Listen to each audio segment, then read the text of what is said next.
European union exploratory mission 2025 অর্থাৎ তাদের যে ইলেকশন অবজারভেশন টিমের যিনি চিফ অব দ্য ডেলিগেশন ছিলেন মিট্টি বাকেন, তিনি সেই ডেলিগেশনের চিফ ছিলেন। তো আলোচনায় মূলত ওনারা এটা আমির জামাতের কাছে বলতে চেয়েছেন যে আসন্ন জাতীয় সংসদ নির্বাচনকে ইউরোপিয়ান ইউনিয়নের যে টিমের পক্ষ থেকে সারা দেশে অবজার্ভ করা হবে, পর্যবেক্ষণ করা হবে, সেই ব্যাপারে রাজনৈতিক দল এবং স্টেক হোল্ডারদের সাথে তারা মত বিনিময় করার জন্য এসেছেন।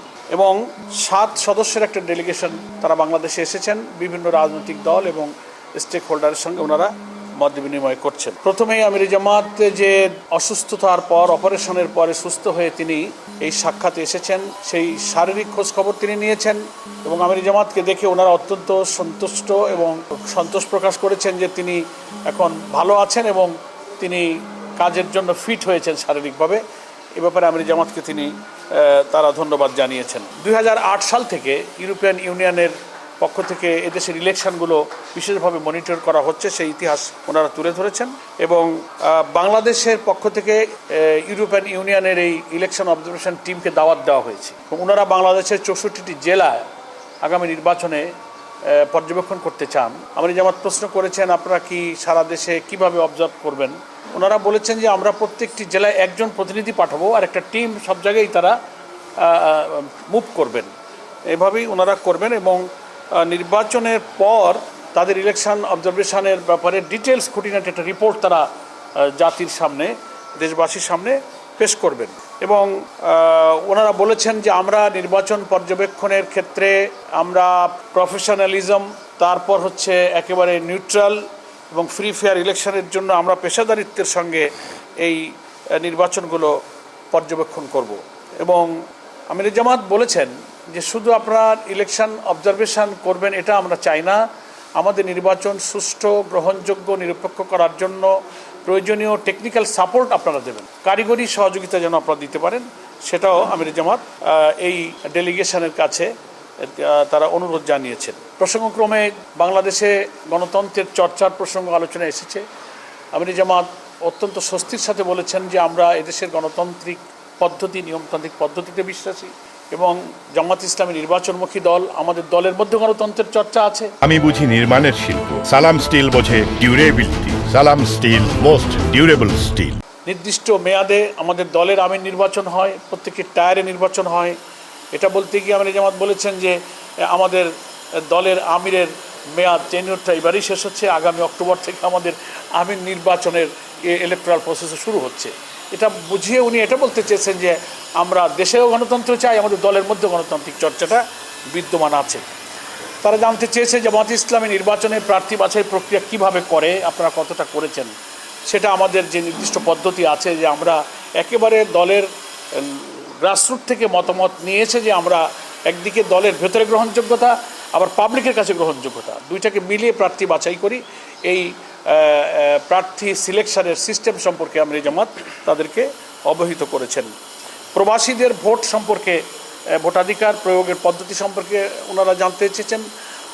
বাংলাদেশ জামাত ইসলামীর সম্মানিত আমির বলেছেন যে বাংলাদেশ জামাত ইসলামী সর্বপ্রথম আমাদের প্রবাসী 1 কোটির বেশি ভোটারের ভোটাধিকারের প্রশ্ন তুলেছে এবং আমরা অ্যাকর্ডিংলি ইলেকশন কমিশনে লিখিত দাবি করেছি এবং শেষ পর্যন্ত নির্বাচন কমিশন এবং সরকার এই প্রস্তাব অ্যাকসেপ্ট করেছেন এবং প্রবাসীরা যেন ভোট দিতে পারে সেই প্রক্রিয়া অলরেডি ইলেকশন কমিশন শুরু করেছেন। ওনারা জানতে চেয়েছেন জামাত ইসলামী ইলেকশনের ব্যাপারে আগামী দিনে রাষ্ট্রের দায়িত্ব হাতে পেলে তাদের মূল এজেন্ডাটা কি হবে।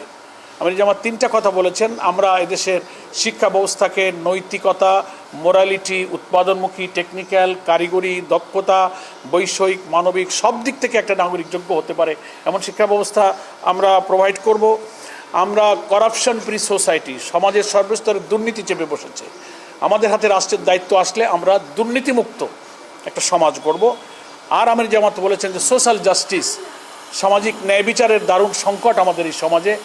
এই প্রসঙ্গে তুলতে গিয়ে বিগত 15 বছরের ফ্যাসিস্ট রিজিমের প্রসঙ্গ তিনি এনেছেন, কীভাবে মানুষ ডিপ্রাইভড হয়েছে, অধিকার বঞ্চিত হয়েছে, তারা নির্যাতিত হয়েছে, ভিন্ন মতের উপরে জুলুম হয়েছে, জামাত ইসলামীর অফিস বন্ধ করা হয়েছে, নেতাদের গ্রেফতার করা হয়েছে এবং আমির জামাত সহ আমরা অনেকে কারাগারে ছিলাম। ওনারা স্মরণ করেছেন যে 23 সালে ইলেকশন অবজারভেশন ওনারা এসেছিলেন, তখন আমির জামাত বলেছেন তখন তো আমরা কারাগারেই ছিলাম, আমাদের পক্ষে আমি নিজে সহ আমির জামাত আমরা কারাগারে ছিলাম, সেটা আমির জামাত বলেছেন। এবং আমাদের পক্ষে আমাদের ডেপুটি আমির ডক্টর তাহের এই ডেলিগেশনের সঙ্গে দেখা করেছিলেন, সেই স্মৃতিটাও তিনি স্মরণ করেছেন। ফলে এই সব আলাপ আলোচনা আমাদের মধ্যে হয়েছে এবং আগামী ফেব্রুয়ারিতে ইলেকশন হওয়ার ব্যাপারে আমাদের চিন্তা ইচ্ছা জানতে চেয়েছেন। আমির জামাত অত্যন্ত দৃঢ়তার সাথে বলেছেন আমরা ফেব্রুয়ারিতে ইলেকশনে যেতে চাই, প্রোভাইডেড আমাদের যে রিফর্ম প্রপোজালগুলো জুলাই সনদের আইনি ভিত্তির মধ্য দিয়ে এই নির্বাচনটাই এর ভিত্তিতে হইতে হবে, তাহলে নির্বাচন ফেয়ার, ফ্রি এবং ক্রেডিবল হবে, এটা আমির জামাত বলেছেন। এরপরে বলা হয়েছে যে আমাদের ব্যাপারে সারা দুনিয়াতে এবং দেশের ভেতরে বাইরে কিছু মিস ইনফরমেশান, ডিসইনফরমেশান হচ্ছে, সেসব বিষয়ে আমির জামাত তুলে ধরেছেন, ওনারাও এটা স্বীকার করেছেন। নেক্সট আমাদের সর্বশেষ আমির জামাত যেটা ওনাদেরকে শুভেচ্ছা জানিয়েছেন যে আপনারা এখানে এসেছেন, আমরা আমাদের মতামত দিতে পারলাম, আমরা খুশি হব যে এই নির্বাচন নিরপেক্ষ করার ব্যাপারে যদি আপনারা সম্পূর্ণ পেশাদারিত্ব এবং নিরপেক্ষতা অবলম্বন করেন এবং এই নির্বাচনকে সুন্দর করার জন্য কারিগরি সহযোগিতা করেন। এবং ওনারা আশাবাদ ব্যক্ত করেছেন যে আগামী মাসে ওনারা আরেকবার দেশে আসবেন এবং নির্বাচনের তফসিল ঘোষণার আগেই আরও বিভিন্ন বিষয়ে বিভিন্ন দল এবং স্টেক হোল্ডারের সঙ্গে ওনারা আরও কিছু ঘনিষ্ঠভাবে মত বিনিময় করবেন। তো খুব সংক্ষেপে প্রায় 1 ঘন্টার মত বিনিময় তো খুব শর্টে আপনাদের সামনে আমি পেশ করেছি। আমরা ওনাদের প্রতি আমির জামাত সন্তুষ্টি প্রকাশ করেছেন এবং খুব সৌহার্দ্যপূর্ণ পরিবেশে আমরা আলোচনা করেছি এবং ওনাকে আমরা বিদায় জানিয়েছি। পিআর পদ্ধতির বিষয়ে ওনারা কোনো প্রশ্ন করেননি, আর আমির জামাত এই প্রশ্ন তোলেননি। বিএনপির সঙ্গে কোনো আলোচনার প্রশ্ন ওনারাও তোলেননি, আমরাও এখানে আলোচনায় উত্থাপন করি। সকলকে ধন্যবাদ। হ্যাঁ, সেটা আমাদের স্পেনের রাষ্ট্রদূত এসেছিলেন, তাদের সঙ্গেও আমির জামাত আমরা আলোচনা করেছি। সেখানে দুই দেশের পারস্পরিক বাণিজ্যিক সম্পর্ক, মূলত গার্মেন্টস, এটা যে একটা বড় রপ্তানি ইস্যু আমাদের, এবং তারাও বলেছে আমাদের ফার্স্ট ইম্পোর্ট আইটেম হচ্ছে আপনাদের গার্মেন্টস, এবং দু দেশের মধ্যে পারস্পরিক বাণিজ্যিক কূটনৈতিক সম্পর্ক নিয়েই মূলত আলোচনা হয়েছে। এবং রাজনীতি, নির্বাচন, এই পরিস্থিতি যা এগুলো বললাম, এই জাতীয় আলোচনাই ওখানে ওনাদের সঙ্গে স্থান পেয়েছে।